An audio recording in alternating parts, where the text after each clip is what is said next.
sarvam Yogi Ramsuratkumar Ashram.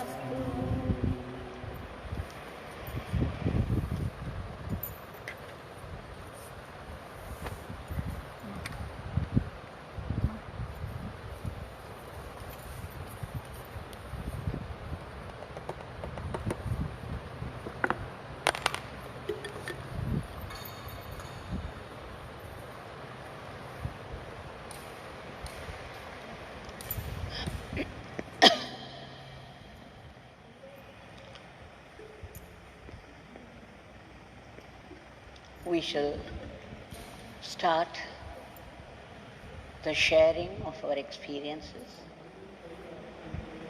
with gratitude to Bhagwan for giving us one more opportunity to chant His powerful name together with all.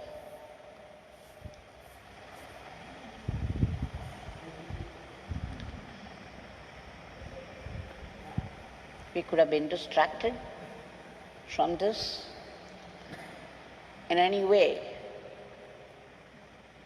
but the determination to join this Nama Sankirtan, no matter what, can only be pure grace from Bhagwan. So those of us who enjoyed this,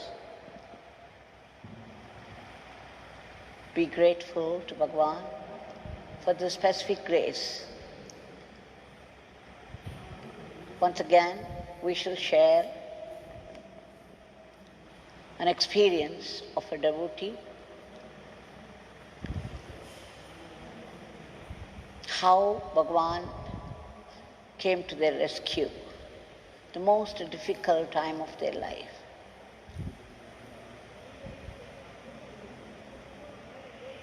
Shri Chalakani Nandar was very dear to Bhagwan. She was actually a devotee of Swami Jnanananda of Tapovanam, Tirukovilur. But after his Mahasamadhi, Shri Chalakani Nandar sought Bhagwan's blessings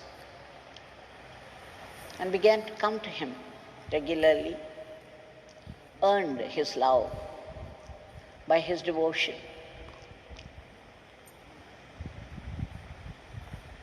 His grandson is Kannan. His daughter Bhuvaneshwari and her husband Zarasundar. They live in Chennai now. Their son Kannan was at the time in the college. It was 1986.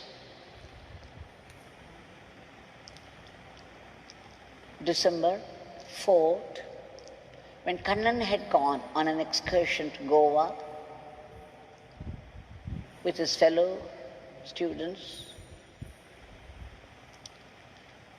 by a twist of fate, he was thrown out of a running van accidentally. You can imagine the van that was moving with high speed, and by some jerk of the van, he was thrown out. He landed on the ground with a heavy head injury. There must have been hemorrhage. He was immediately rushed to a hospital in Goa.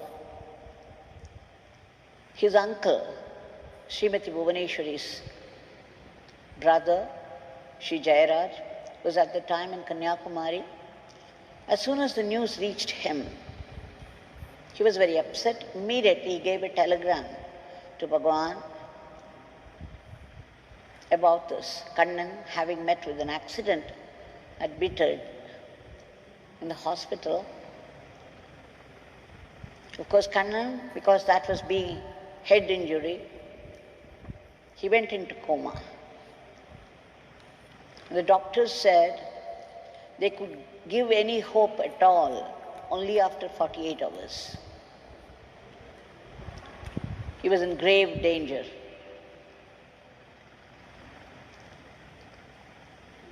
Then, of course, as soon as Bhagwan's eyes fell upon the message, the telegram, things began to move fast. Shri Jayaraj took a doctor, Dr. Mailvahanan, with him.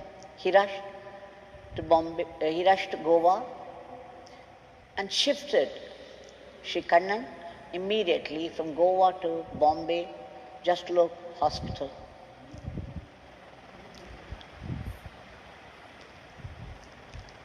You see, the blood was coming through the ear for 3 days. What a grave situation. The doctors said that an immediate surgery in the head was necessary. But then Bhagwan had seen the telegram, blessed the message, blessed Kannan.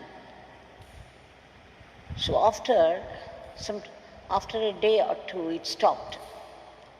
The blood stopped coming, and then the doctor felt there was no need for surgery. So a major surgery was averted by Bhagwan's grace. But then Shri Kannan was still in coma.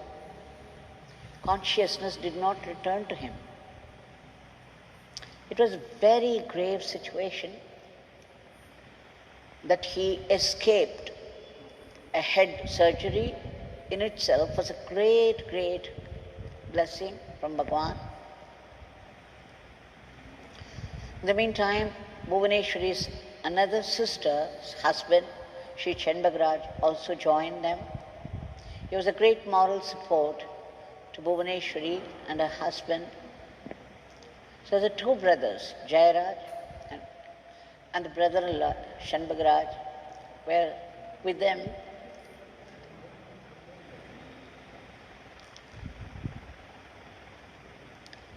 And then he continued to be in coma, but after that he was taken out of this ICU. But still he was in coma. So on 26th December, they returned, Shanbagaraj and Jayalakshmi, Bhuvaneshwari's sister. They came to see Bhagwan and they reported to him that Kannan had not come out of coma.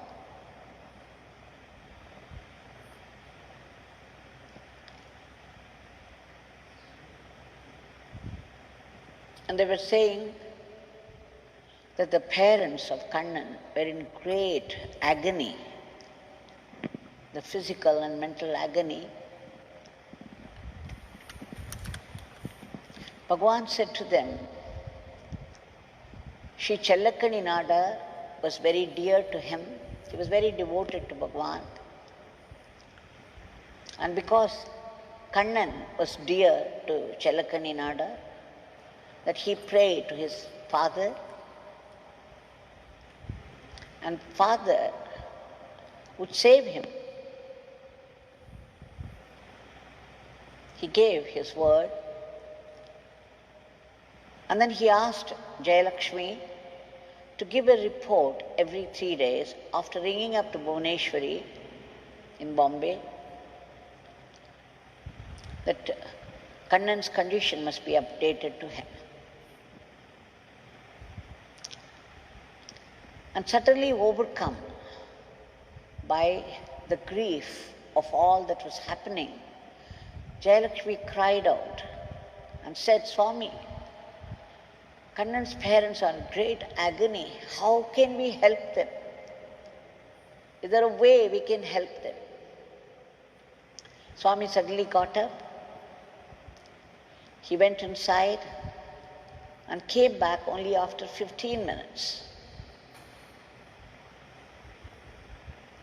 You see, Kannan was still a college student. He studied in Doon School, Dehradun, very famous for VIP's sons.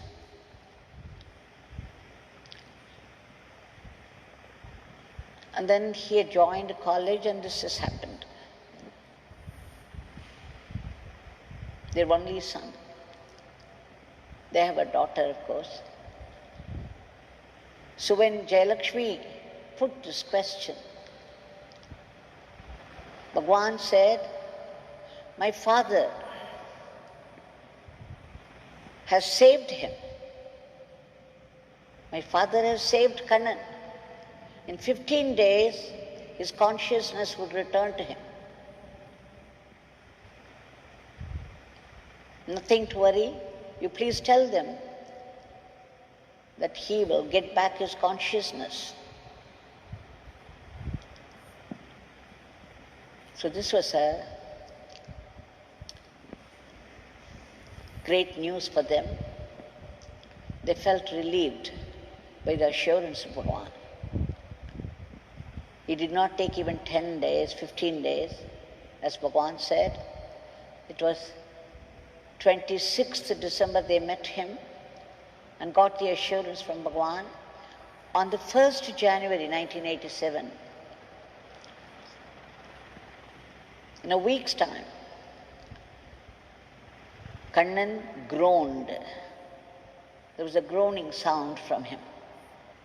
The nurse nearby commented, "Oh, his battery is recharged now." She exclaimed happily because there was some movement, there was some noise from his throat. And then 2 days after, on the 3rd January, he opened his eyes, called out, "Amma." So when she went near, he put his both hands on her neck and then asked, "Where am I?" To the great delight of the doctors, nurses, and the relatives around. The doctors were all stunned. The nurses, they all said it was a miracle the consciousness returned to him after such a severe head injury with no surgery. It was pure grace. But then there are other stages to cross still. He must get back his memory power. He must be able to, his brain must begin to function normally. So here again, on the 17th of January, Jayaraj once again came to Swami, but this time with lots of fresh fruits for Bhagwan. He bought them only for Yogi Ramsuratkumar Bhagwan. So when he took them there, Bhagwan looked at them and said, "Oh, they are very fresh, nice. Jayaraj, you take them all to Bombay. Give it to Kannan to eat if the doctors permit it. It would still be fresh when you reach there. You can give it to Kannan to eat." So he took them all. He went to Bombay, and when he entered, to his great delight and surprise, Kannan was sitting up on the bed. What was more, he was feeling hungry. See, up till then, he was being fed by the tubes. And now for the first time, he got up, he felt hungry, and as soon as Jayaraj entered, he showed the apple sent by Bhagwan, just for Kannan. Immediately, without asking anybody, without asking doctor or the nurse, Kannan grabbed the apple from Swami and took a bite, a big bite. And just then, the doctor entered. He was also delightfully surprised when he saw Kannan sitting up and eating. He said, "Okay, hereafter he can have solid food." He was very, very happy. And then he started to talk to Kannan. He asked him about his name, the college, and so many other things. And Kannan seemed to remember even the phone numbers. What a surprise, what a miracle. The doctor said it is a pure miracle. It's a miracle by the divine. It could not have happened like this at all.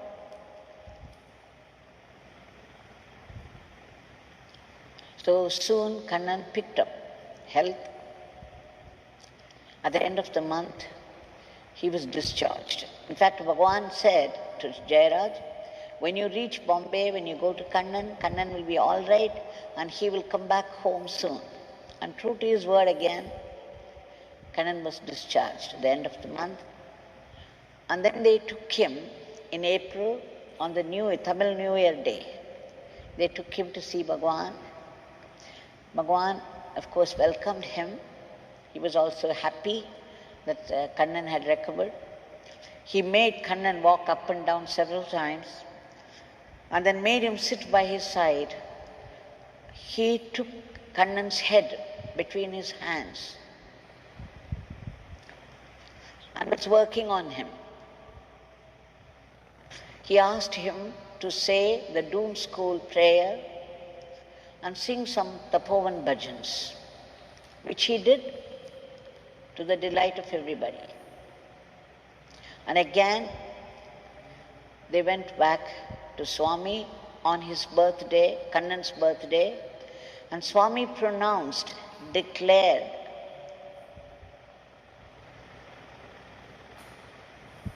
my father blesses Chiranjeevi Kannan. Chiranjeevi means a long life for Kannan. Long live Kannan. Chiranjeevi is a title given to a person who lives eternally.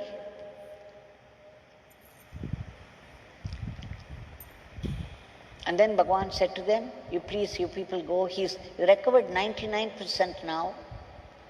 When Jayaraj went to him with the fruits, fresh fruits, he'd already recovered 75%.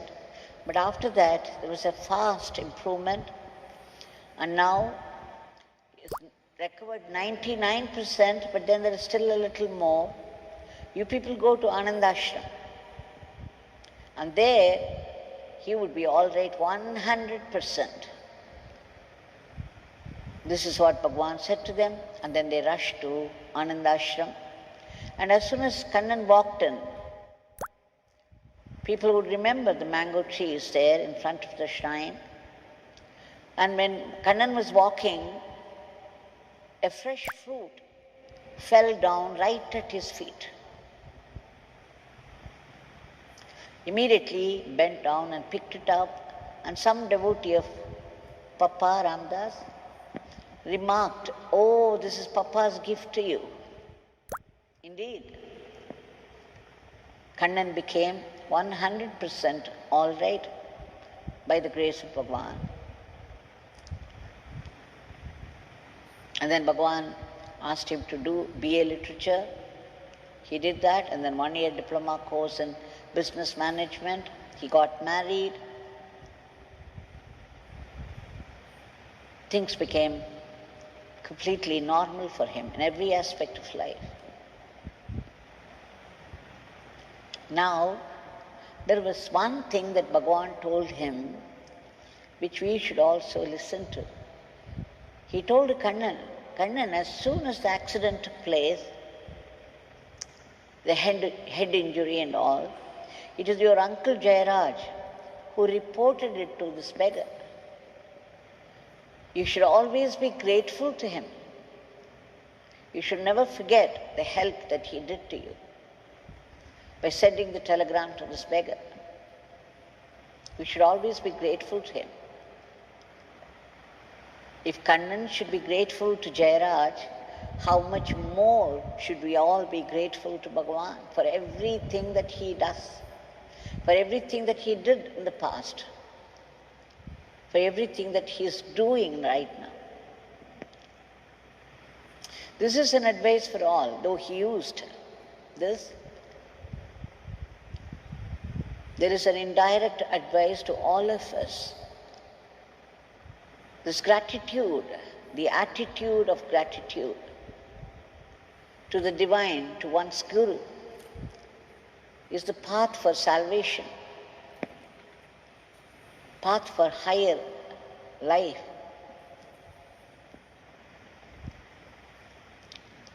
This gratitude. Now, you see in all these things, I will just saying one thing after the other, jumping days over a sentence. It seems very simple when we describe it, but imagine all that agony that was involved. How much the parents would have gone through, how much the relatives would have suffered, how much work had to be done. In fact, Bhagwan said at the end, when they went there, this beggar could not save Mahatma Gandhi, this beggar could not save Indira Gandhi, but Father saved Kannan. It is left to anybody's guess what he really meant by that.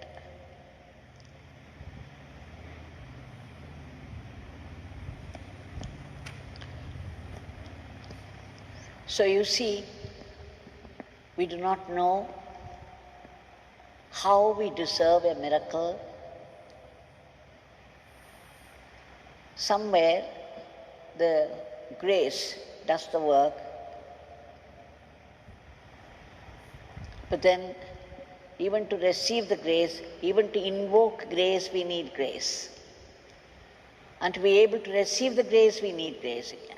At every level, the beginning, middle, and the end, it's grace all through. And we can only appeal to the grace. We have to beg. Especially in a situation like this, what the world is going through right now, under this terrible grip of this teeny tiny virus, even the superpowers of the world have no answer to this. They just have to submit to the will of God. And we do not know why God willed so. We have invited the situation in some way.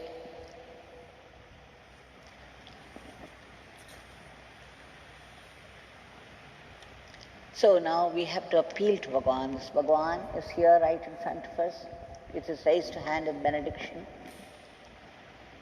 Bhagwan, we do not know how we invited it, though we have an idea, because we have been, this is Kali Yuga, the dark age,